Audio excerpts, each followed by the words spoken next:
I'm Rex Rogosh, and let's queer up politics. LGBTQ plus trailblazer Julie Johnson faces challenge from Colin Allred in high-stakes Texas race.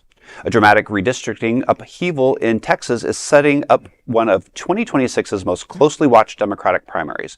Former U.S. Representative Colin Allred is launching a bid to unseat the current U.S. Representative Julie Johnson, the first out LGBTQ plus person ever elected to Congress from Texas, just as U.S. Representative Jasmine Crockett enters the U.S. Senate race.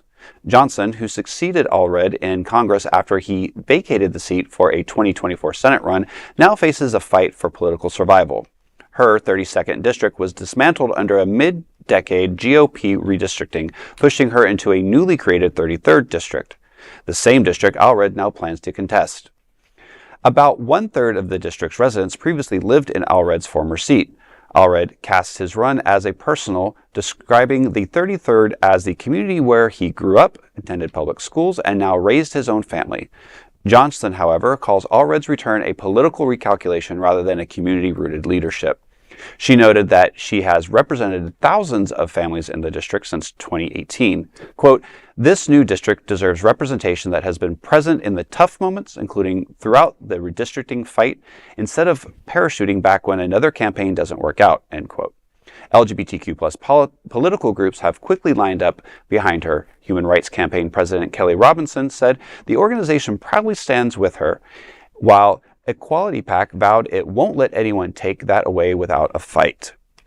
I mean, first off, having an LGBTQ person representing anything in Texas as a former Texas resident is huge. And I thought it was interesting that she said, you know, you didn't win your one, so you're now jumping back into this.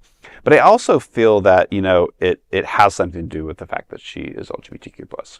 Because, you know, he's like, not in my backyard. You know, you can do whatever you need to, but now you're in my part of my district because we made you part of my district, so now I got to kick you out. You know, and it screams of desperation.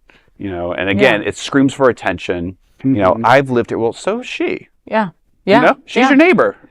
You know what? When Texas comes up in the news, I always take note because Texas is Florida with more cows. You know what I mean? Like, you know, you know what I mean? Just 100%. anything that they're going through, right? You know, Ron DeSantis and Abbott and everything that they, you know, lick each other's butts and kiss the ring of Trump. 100%. You know what I mean? So they kind of take their rules from this weird rule book, you know, that the rest of us are not privy to see. You know, so Julie Johnson, that's a win. And we got to take the wins whenever we can get them because there's not enough of them. You know what I mean?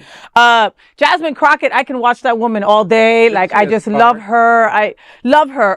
I'll just mention her current video right now is her and kind of like a slow motion stance with just horrible things that Trump has said about her in the background, right? And there's a long list, you know. This video. Right, exactly, right? But having folks like Julie Johnson and Jasmine Crockett give us hope, and they give, you know, and they give us a precedent to others that hopefully will follow suit and run. I mean, because that's what we need. You know? It speaks to also the issue then is the redistricting and everything, because we don't like who's in charge. So we have to all of a sudden change all the maps and everything. It's so crazy. Yeah. It's because they're so fearful. It's what a child would do. And because they know they're going to lose in the next big time in the next one. We're already starting to see it because we've already now in Miami elected a new Democratic. Yeah.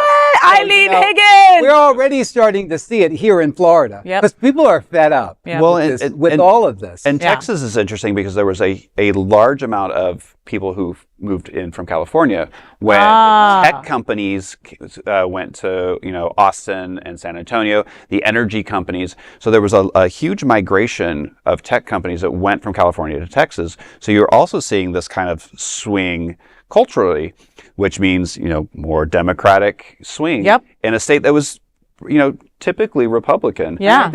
And I think you're starting to see that here in Florida too a little bit, you know, because you're seeing more Northerners like from the New York states and stuff always do come down here and stuff. But I'm starting to see like, you know, picking it up in here too. So. Yeah. Well, and again, like you mentioned, Eileen Higgins, you know, her and Daniela Levine Cava to have two women right, at the helm of the city of Miami and Miami-Dade County, where when the elections came, that was the first place that turned red. It was like, Yep. bing!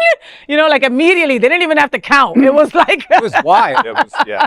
you know, so this is a step in the right direction. It's showing that there are people that didn't vote for him. That was a state that took 30 years to turn, you know, so there's always hope. There's always hope. You want to close yourself out? Absolutely. There is no other queer nonprofit media platform like this in the entire world. Support our LGBTQ stories by sharing them and subscribing to Queer News Tonight.